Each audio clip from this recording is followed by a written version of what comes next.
Welcome to TV 15 news. ప్రేక్షకులకు Christmas శుభాకాంక్షలు. ముందుగా ముఖ్యాంశాలు.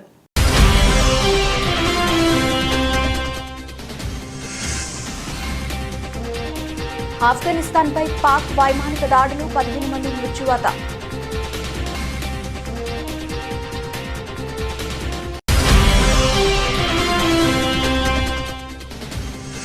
వాజ్పేయి శత జయంతి కానుకగా ప్రధాని కీలక నిర్ణయం, నదుల అనుసంధానానికి మోదీ శ్రీకారం.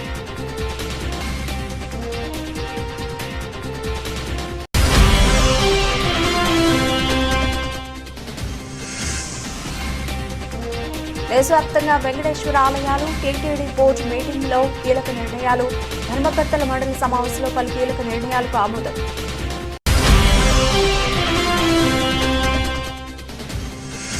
పూరగుడిసె ఉన్నోళ్లకే తొలి విడత ఇళ్లు, ఇంద్రమ్మ ఇళ్లపై మంత్రి పొంగులేటి ఆసక్తికర వ్యాఖ్యలు.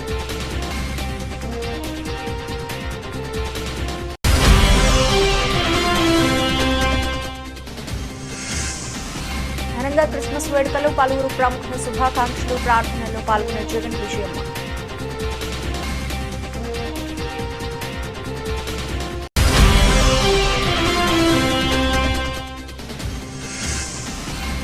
మహిళల అండర్ 19 టీ20 ప్రపంచ కప్ భారత జట్టు ప్రకటన, 3 తెలుగు అమ్మాయిలకు చోటు.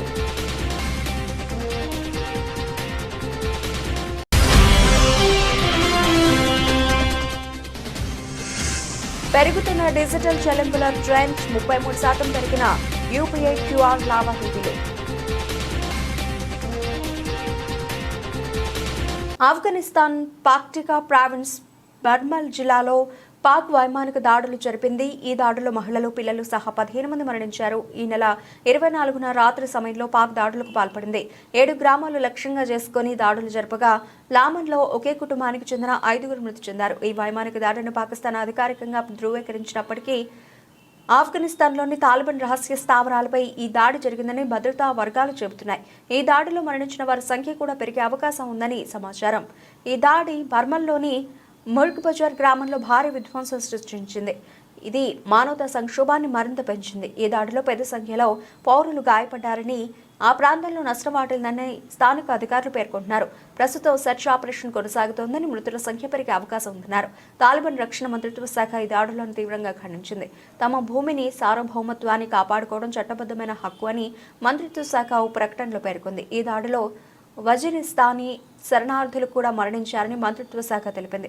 పాకిస్తాన్, ఆఫ్ఘనిస్తాన్ మధ్య పెరుగుతున్న ఉద్రిక్తత మధ్య దాడి జరిగింది. పాకిస్తాన్లో తాలిబాన్ ఉగ్రవాదుల ఉనికి నేపథ్యంలో ఆఫ్ఘనిస్తాన్లో ఉగ్రవాదులకు తాలిబాన్ ఆశ్రయం కల్పిస్తోందని పాకిస్తాన్ ఆరోపిస్తోంది. అయితే ఆఫ్ఘన్ తాలిబాన్ ఈ ఆరోపణలను ఖండించింది.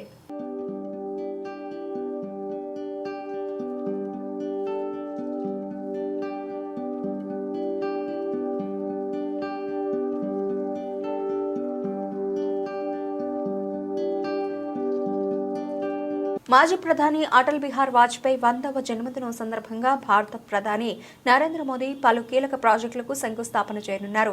దేశవ్యాప్తంగా నీటి వనరులను పూర్తి స్థాయిలో సద్వినియోగం చేసుకుంటూ నీటి కొరతను తీర్చే బృహత్తర కార్యక్రమం నదుల అనుసంధానంలో భాగమైన can Betwa river interlinking project నిర్మాణం కోసం మధ్యప్రదేశ్లోని ఖుజరహోలో ప్రధాని మోదీ శంకుస్థాపన చేయనున్నారు. దీంతో పాటు Omkareshwar floating solar project, Vajpayee స్మారకార్థం ప్రత్యేక స్టాంప్, నాణం విడుదల వంటి కార్యక్రమాలను కూడా మోదీ చేపట్టనున్నారు. దేశవ్యాప్తంగా నదుల్లో నీటి లభ్యత వినియోగంలో తీవ్ర వ్యత్యాసాలు ఉన్నాయన్నారు. కొన్ని నదుల్లో నీటి లభ్యత తక్కువగా ఉండి దానిపై ఆధారపడే ప్రజలు ఎక్కువ సంఖ్యలో ఉంటున్నారు. కొన్ని నదుల్లో నీరు వృధాగా సముద్రంలో కలిసిపోతోంది. ఈ పరిస్థితిని చక్కదిద్దే ఏకైక మార్గం నదుల అనుసంధానమేనని మాజీ ప్రధాని అటల్ బిహారీ వాజ్పేయి పలు సందర్భాల్లో తెలిపారు. ఆయన ప్రధానిగా ఉన్న సమయంలో దీనిపై సమగ్ర అధ్యయనం కూడా చేయించారు. ఆయన కలలుగన్న ఈ ప్రాజెక్టును నిజం చేసేందుకు నేడు ప్రధాని మోదీ నడుం బిగించారు. ఇందులో భాగంగా ప్రధాని మోదీ మధ్యాహ్నం 12:30 ఖజురహో చేరుకొని కెన్ బెత్వా నదుల అనుసంధానం ప్రాజెక్టుకు శంకుస్థాపనతో పాటు పలు ఇతర కార్యక్రమాల్లో పాల్గొంటారు. అనంతరం మధ్యాహ్నం 2:20 ఢిల్లీకి బయలుదేరతారు. ఈ కార్యక్రమంలో మధ్యప్రదేశ్ గవర్నర్ మంగుభాయ్ పటేల్, ముఖ్యమంత్రి డాక్టర్ మోహన్ యాదవ్, కేంద్ర జలశక్తి మంత్రి సిఆర్ పాటిల్ కూడా హాజరు కానున్నారు.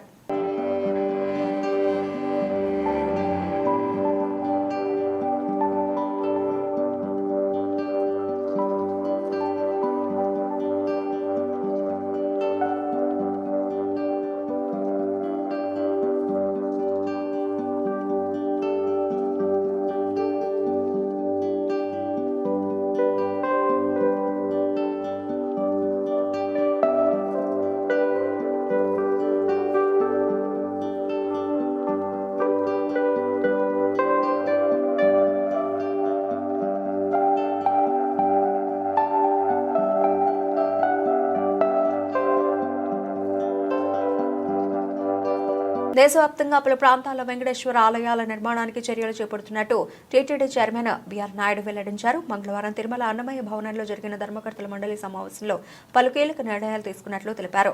స్విమ్స్ దవాఖానాల్లో మెరుగైన వైద్య సేవలు, జాతీయ హోదా కోసం కేంద్ర ప్రభుత్వానికి సిఫార్సు, కాలినడక భక్తులకు వైద్య సేవలు, క్యాంటీన్ల నిర్వహణకు నూతన విధానం, అన్నప్రసాదాలకు 258 మంది సిబ్బంది, కంచి కామకోటి పీఠం సంప్రదాయ పాఠశాలకు ఎస్వి విద్యాదాన ట్రస్ట్ నుంచి 2 కోట్ల రూపాయల ఆర్థిక సాయం, సర్వదర్శనం క్యూ లైన్లలో 3.36 కోట్ల రూపాయలతో 6 టాయిలెట్ బ్లాకుల నిర్మాణం, ఒంటిమిట్ట కోదండ రామాలయం విమాన గోపురానికి 43 లక్షల రూపాయలతో బంగారు కలశం ఏర్పాటుకు నిర్ణయించినట్లు వివరించారు. స్వామివారి అన్నప్రసాదానికి సూర్య పవన్ కుమార్ అనే భక్తుడు టీటీడీ ట్రస్టుకు 1,10,116 రూపాయలు విరాళంగా అందించారు. ఈ మేరకు ఆలయ ఈవో శ్యామలరావు, అదనపు ఈవో సిహెచ్ వెంకయ్య చౌదరికి డీడీని అందజేశారు. ఈ సందర్భంగా వారు దాతను అభినందించారు. సోమవారం స్వామివారిని 65,656 మంది భక్తులు దర్శించుకున్నట్టు ఆలయ అధికారులు వెల్లడించారు. స్వామివారికి 4.15 కోట్ల రూపాయల ఆదాయం సమకూరినట్టు తెలిపారు. భక్తుల దర్శనానికి కసరత్తు జరుగుతోందన్నారు టీటీడీ చైర్మన్ బిఆర్ నాయుడు. ఇంకా 2-3 నెలలు సమయం పట్టొచ్చన్నారు. ఇటు వైకుంఠ ద్వార దర్శనానికి ముమ్మర ఏర్పాట్లు జరుగుతున్నట్లు చెప్పారు. గౌరవ ముఖ్యమంత్రి వర్యులు శ్రీ నారా చంద్రబాబు నాయుడు గారు టీటీడీ యాక్టివిటీస్ ఇంటర్నేషనల్ గా తీసుకువెళ్ళాలి, ప్రపంచ స్థాయిలో అనేక దేశాల్లో మనము టీటీడీ దేవాలయాలు, టీటీడీ యాక్టివిటీస్ చేయాల్సిన అవసరం ఉంది.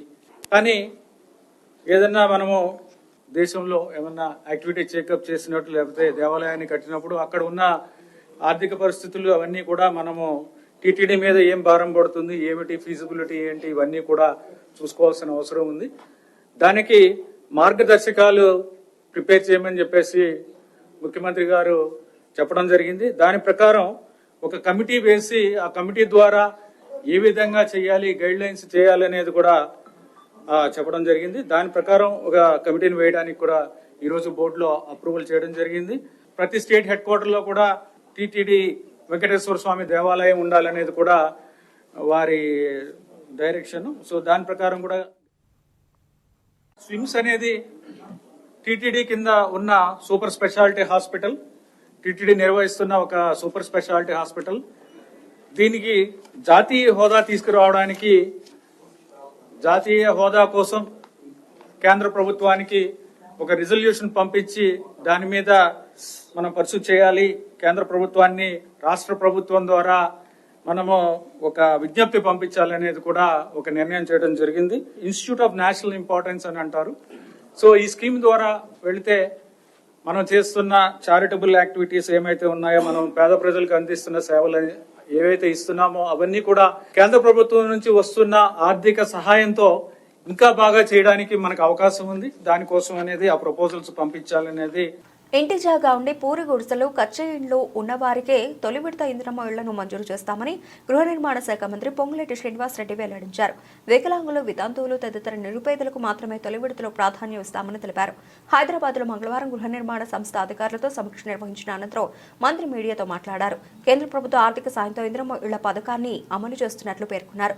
కేంద్ర ప్రభుత్వం బ్రాండింగ్ వేసేందుకు తమకు ఎటువంటి భేషజాలు లేవని తెలిపారు. కేంద్రం యాప్ ద్వారా ఎంపిక కాని నిరుపేదలు ఎవరైనా ఉంటే వారికి రాష్ట్ర ప్రభుత్వం తరఫున ఇళ్లు మంజూరు చేస్తామని భరోసా ఇచ్చారు.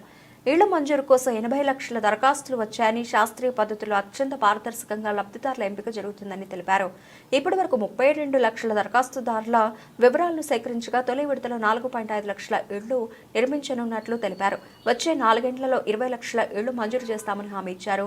వచ్చే ఏడాది జనవరి మొదటి వారం కల్లా మొత్తం 80 లక్షల మంది దరఖాస్తుదారుల వివరాలను సేకరిస్తామని, ఇప్పటికే జిల్లాల వారీగా ప్రాజెక్టు డైరెక్టర్లను నియమించామని వివరించారు. ఎంపికైన వారికి 4 విడతల్లో 5 లక్షల రూపాయలు చెల్లిస్తామని చెప్పారు. అలాగే లబ్ధిదారుల ఎంపికకు సంబంధించిన విధి విధానాలను త్వరలోనే వెల్లడిస్తామని, ఫిర్యాదుల స్వీకరణకు 1-2 రోజుల్లో వెబ్సైట్ను ప్రారంభిస్తామని, త్వరలో టోల్ ఫ్రీ నెంబర్ను కూడా అందుబాటులోకి తెస్తామని తెలిపారు. గతంలో నిర్మాణం చేపట్టి అసంపూర్తిగా ఉన్న ఇళ్లను కూడా పూర్తి చేస్తామని అన్నారు. ఇల్లు పొందేందుకు రేషన్ కార్డుతో పని లేదని, యాప్లో నమోదు చేసిన వివరాలు గ్రామ సభల ఆధారంగా లబ్ధిదారుల ఎంపిక జరుగుతుందని అన్నారు. దీన్ని లాంగ్ విజన్తో పర్ఫెక్ట్ గా బెనిఫిషరీని ఐడెంటిఫై చేయడం కోసం ఈ యాప్ని ఏర్పాటు చేసి కేంద్ర ప్రభుత్వం నుంచి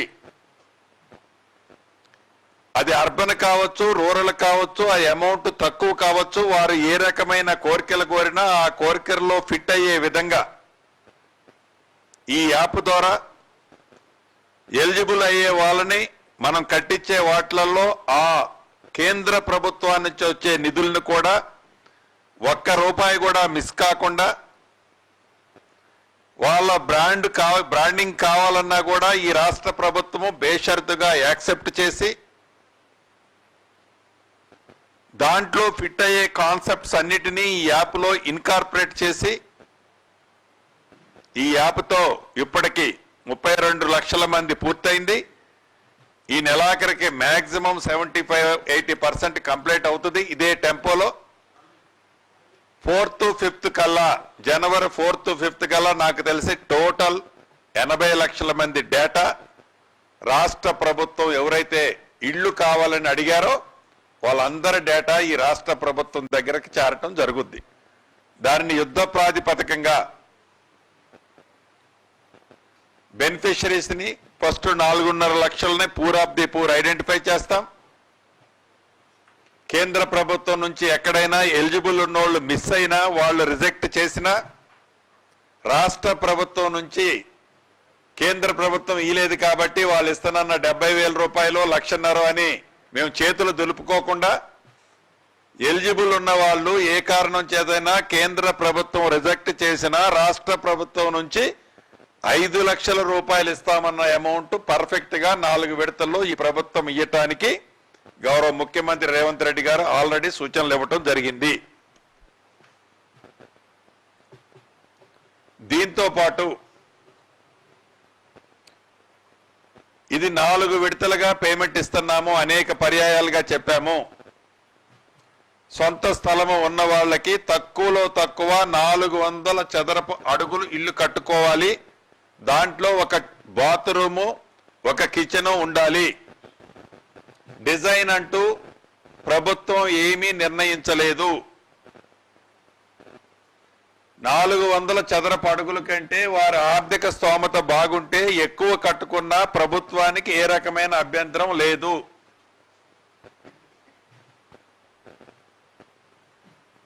నాలుగు విడతల్లో ఫౌండేషన్ కి 1,00,000 రూపాయలు, కిటికీ లెవెల్ కట్టితే 1,25,000, స్లాబ్ వేస్తే 1,75,000, గోపరేషన్ టైంలో మిగిలిన 1,00,000, మొత్తం కలిపి 5 లక్షల రూపాయలు గ్రీన్ ఛానల్లో నిరుపేదలకి, ఇల్లు కట్టుకున్న వాళ్ళకి ఇందిరమ్మ ఇళ్ల స్కీమ్ లో ఇవ్వటం జరుగుతుంది. నాకు తెలుసు, రాష్ట్ర ప్రజలకి తెలుసు, మీడియా మిత్రులకి తెలిసి ఆర్థిక పరిస్థితి రాష్ట్ర ప్రభుత్వం బాగలేకపోయినా తల తాకట్టు పెట్టైనా ఇందిరమ్మ ఇళ్ల స్కీమ్ని, పేదోడి కలని నెరవేర్చే దాంట్లో ఈ ప్రభుత్వము ఒక్క అడుగు కూడా వెనక్కి వేయదు. ఇందిరమ్మ కమిటీలు ఏవైతే ఉన్నాయో గ్రామ సభ పెట్టినప్పుడు ఎలిజిబుల్ ఉన్న వాళ్ళని ఐడెంటిఫై చేసే దాంట్లో పూర్ ఆఫ్ ది పూర్ పీపుల్నే ఐడెంటిఫై చేసుకోవాలి. ఏ రకమైన ప్రలోభాలు ఈ ఇందిరమ్మ స్కీములో ఉండొద్దు. ప్రపంచవ్యాప్తంగా క్రైస్తవులు క్రిస్మస్ వేడుకలను జరుపుకుంటున్నారు. చర్చిలు గత రాత్రి నుంచి విద్యుత్ దీపాల అలంకరణలతో కనబడుతున్నాయి. కేరళలోని ఎర్నాకులంలోని saint Francis of Assisi Roman Catholic metropolitan కేథడ్రాల్ను లైట్లు, క్రిస్మస్ క్రిబ్లతో అందంగా అలంకరించారు. మెదక్ కేథడ్రల్ చర్చిలో క్రిస్మస్ వేడుకలు ఘనంగా జరుగుతున్నాయి. తెల్లవారుజామున 4:30 ప్రాతకాల ఆరాధనతో మెదక్ చర్చిలో క్రిస్మస్ మహోత్సవం ప్రారంభమైంది. చర్చి ఆనవాయితీ ప్రకారం సెలువను ఊరేగింపుగా తీసుకొచ్చి ప్రతిష్ఠించారు. Incharge bishop right reverend Ruben Mark భక్తులకు దైవవాక్య సందేశం ఇచ్చారు. యేసు ప్రభు జన్మదినం సందర్భంగా క్రిస్మస్ పండుగను ఉమ్మడి ఖమ్మం జిల్లా వ్యాప్తంగా క్రైస్తవులు ఆనంద ఉత్సాహాలతో జరుపుకుంటున్నారు. ఈ పండుగకు సర్వాంగ సుందరంగా చర్చిలు ముస్తాబయ్యాయి. క్రైస్తవ మందిరాల్లో ప్రత్యేక ప్రార్థనలు జరుగుతున్నాయి. ఈ సందర్భంగా ఖమ్మం నగరంలోని సిఎస్ఐ చర్చిలో వ్యవసాయ శాఖ మంత్రి తుమ్మల నాగేశ్వరరావు వేడుకల్లో పాల్గొని ప్రార్థనలు చేశారు. మంత్రి మాట్లాడుతూ క్రైస్తవులందరికీ క్రిస్మస్ శుభాకాంక్షలు తెలిపారు.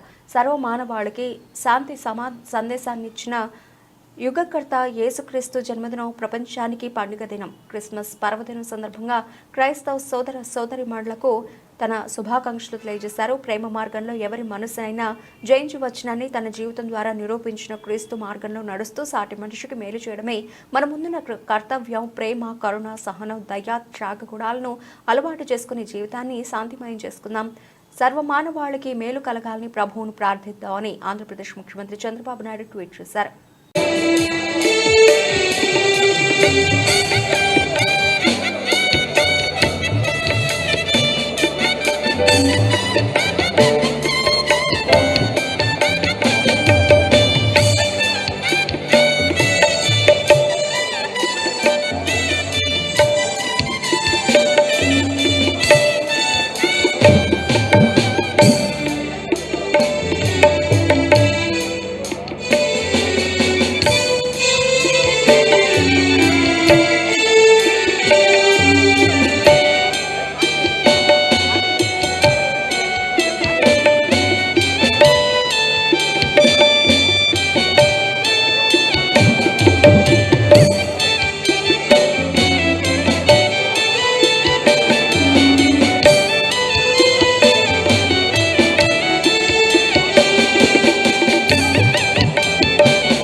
హనుమకొండ జిల్లా భీమదేవరపల్లి మండలం కొత్తకొండ శ్రీ వీరభద్రస్వామి జాతర బ్రహ్మోత్సవాల సమీక్ష సమావేశానికి హాజరై స్వామివారిని దర్శించుకున్న జిల్లా కలెక్టర్ ప్రావీణ్య 2025 జనవరి నెలలో జరుగు వీరభద్రస్వామి జాతరకు సంబంధించిన ఏర్పాట్ల గురించి సమీక్ష సమావేశం నిర్వహించారు. ఈ కార్యక్రమానికి ముఖ్య అతిథిగా జిల్లా కలెక్టర్ ప్రావీణ్య పాల్గొన్నారు.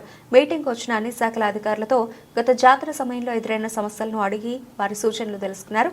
కలెక్టర్ మాట్లాడుతూ అన్ని శాఖల అధికారులు సమన్వయంతో కలిసి పనిచేయాలని, భక్తులకు ఎలాంటి ఇబ్బంది లేకుండా తగు జాగ్రత్తలు తీసుకోవాలని సూచించారు.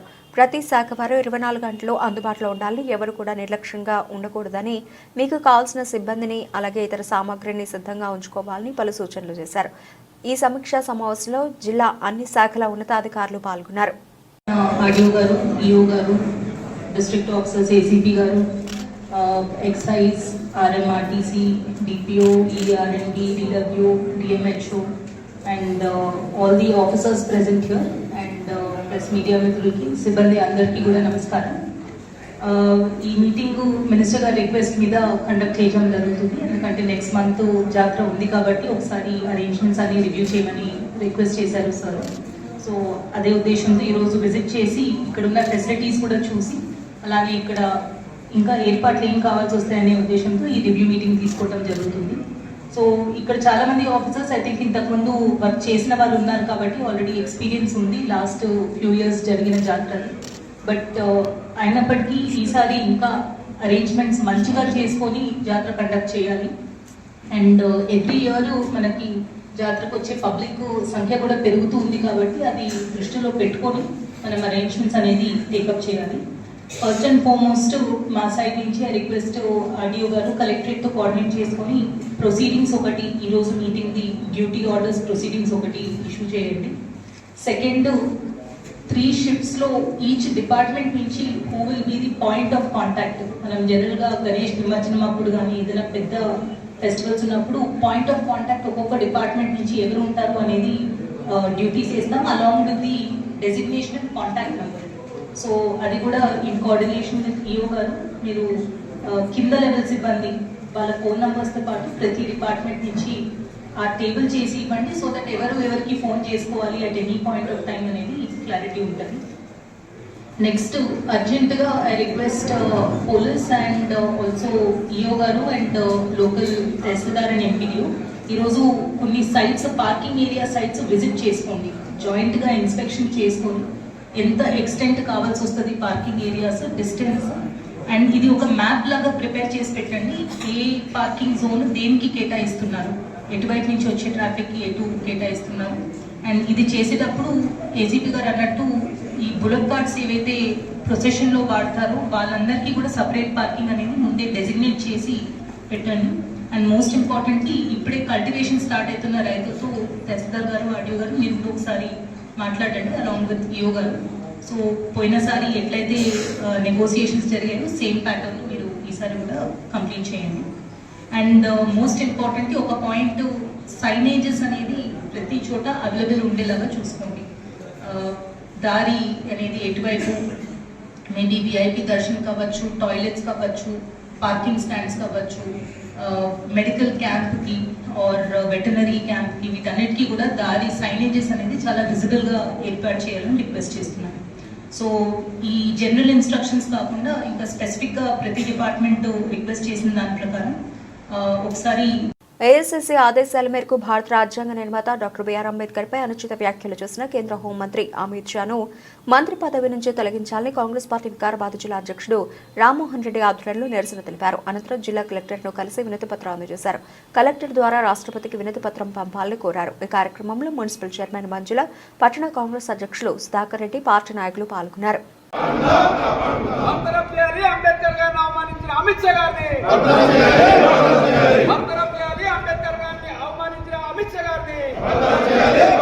ఖమ్మం జిల్లా వైరా మండలం స్నానాల లక్ష్మీపురం గ్రామంలో డిప్యూటీ సీఎం మల్లుభట్టి విక్రమార్క పర్యటించారు. శ్రీరామలింగేశ్వర స్వామి దేవస్థానం ఆవరణలో నిర్మాణం చేపట్టిన పలు అభివృద్ధి పనులను పరిశీలించిన deputy CM Bhatti Vikramarka MLA Maloth Ramdas Naik అభివృద్ధి పనులను వేగవంతంగా పూర్తి చేయాలని అధికారులను భట్టి విక్రమార్క ఆదేశించారు.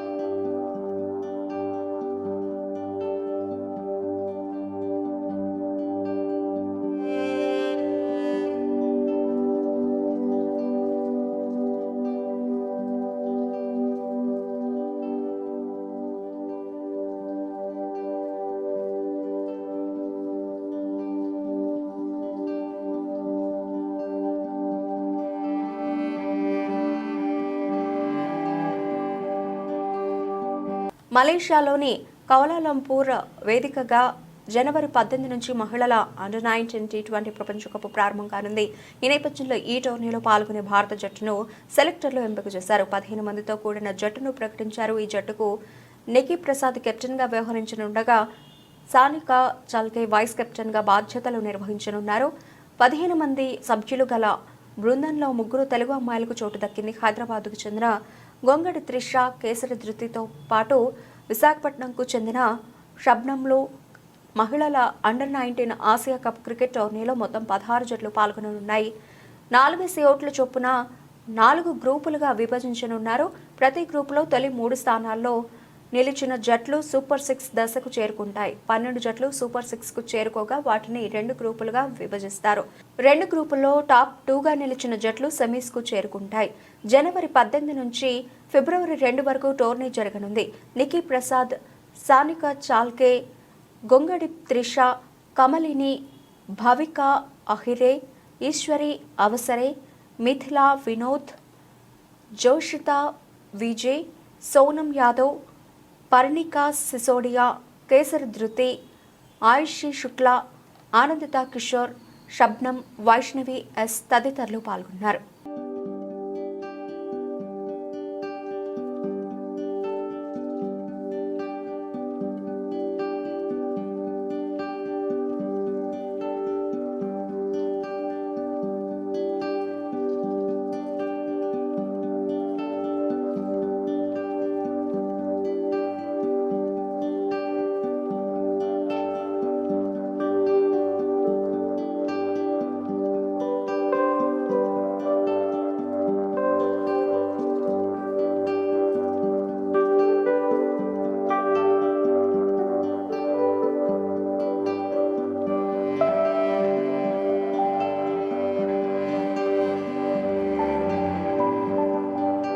ఎన్టీఆర్ కథానాయకుడిగా ప్రశాంత్ నీల్ దర్శకత్వంలో ఓ సినిమా తెరకెక్కుతున్న విషయం తెలిసిందే. దీనికి డ్రాగన్ అనే పేరు పరిశీలనలో ఉన్నట్లు సమాచారం.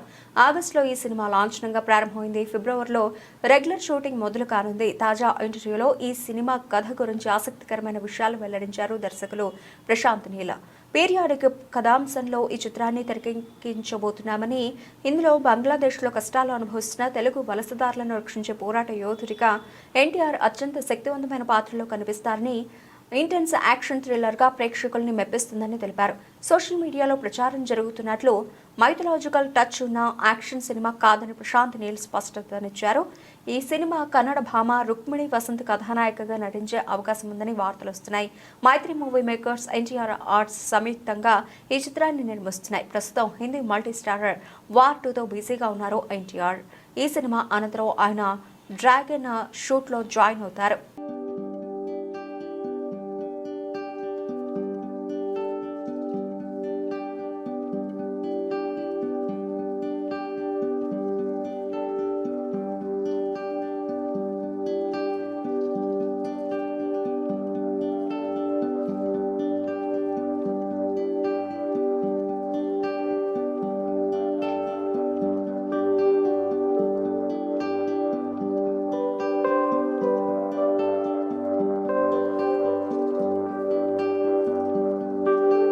ఏడాది సెమీ అర్బన్తో పాటు గ్రామీణ ప్రాంతాల్లోని రీటైల్ షాపుల్లో యూపీఐ క్యూఆర్ లావాదేవీలు 33% పెరిగాయి. దేశంలో డిజిటల్ చెల్లింపుల ట్రెండ్ పెరుగుతుందనడానికి ఇదే నిదర్శనమని పెనియర్బాయ్ విడుదల చేసిన నివేదిక చెబుతోంది. వ్యాపార రుణాలు, వ్యక్తిగత బంగారు రుణాలు, ఈ ప్రాంతాల్లో సులభ నిబంధనలపై రివాల్వింగ్ ఇచ్చిన రుణాలతో సహా రుణ ఉత్పత్తుల్లో 297% పెరుగుదల నమోదైంది. గ్రామీణ సెమీ అర్బన్ ప్రాంతాల్లో ఆర్థిక డిజిటల్ సేవలు అందిస్తున్న 10 లక్షల కంటే ఎక్కువ చిన్న రీటైలర్ల నుంచి సేకరించిన వాస్తవ లావాదేవీల డాటా ఆధారంగా నివేదికను రూపొందించింది. నివేదిక ప్రకారం బీమా పాలసీ కొనుగోలు, ప్రీమియం సేకరణ కోసం యూపీఐ క్యూఆర్ లావాదేవీల సంఖ్య ఏడాది జనవరి నుంచి నవంబర్ వరకు 127% పెరిగింది. అలాగే కొత్తగా 96% వినియోగదారులు పెరిగారు. PayNearby MD CEO Anand Kumar Bajaj మాట్లాడుతూ, బీమా, ఈ-కామర్స్, రుణాలు తదితర సేవలు అందించేందుకు అవసరమైన సాధనాలు అందించడం ద్వారా స్థానిక రీటైలర్లకు సాధికారత కల్పిస్తున్నట్లు పేర్కొన్నారు. మైక్రో ఏటీఎంలు, ఆధారిత చెల్లింపుల వ్యవస్థ నుంచి నగదు ఉపసంహరణలు ఏడాది తగ్గుముఖం పట్టాయి. అలాగే పీఎం కిసాన్ వంటి పథకాల కింద నగదుల బదిలీ సమయంలో ఏఈపీఎస్ ద్వారా నగదు ఉపసంహరణలు 35 నుండి 45% పెరిగాయి. జమ్మూ కాశ్మీర్లో నగదు విత్డ్రాలు 74% పెరిగాయి.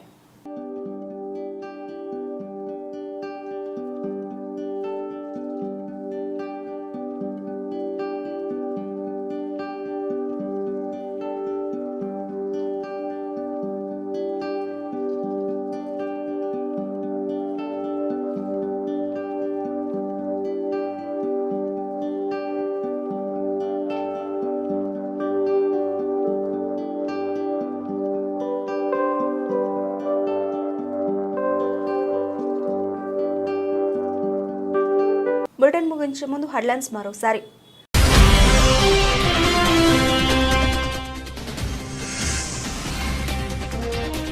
ఆఫ్ఘనిస్తాన్పై పాక్ వైమానిక దాడులు, 15 మంది మృత్యువాత.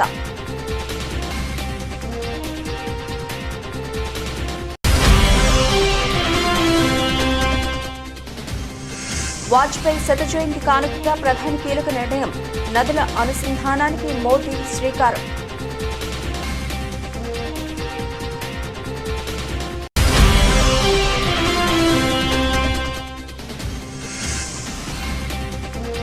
దేశవ్యాప్తంగా వెంకటేశ్వర ఆలయాలు, టీటీడీ బోర్డు మీటింగ్లో కీలక నిర్ణయాలు, ధర్మకర్తల మండలి సమావేశంలో పలు కీలక నిర్ణయాలకు ఆమోదం.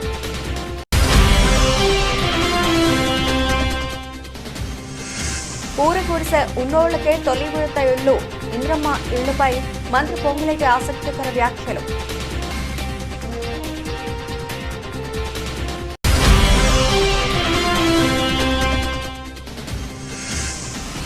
ఘనంగా క్రిస్మస్ వేడుకలు, పలువురు ప్రముఖుల శుభాకాంక్షలు, ప్రార్థనల్లో పాల్గొన్న జగన్ విజయమ్మ.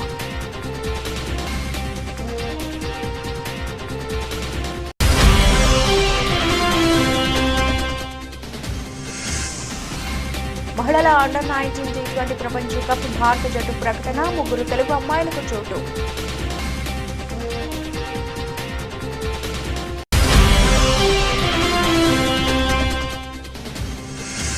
పెరుగుతున్న డిజిటల్ చెల్లింపుల ట్రెండ్, 33% పెరిగిన యూపీఐ క్యూఆర్ లావాదేవీలు.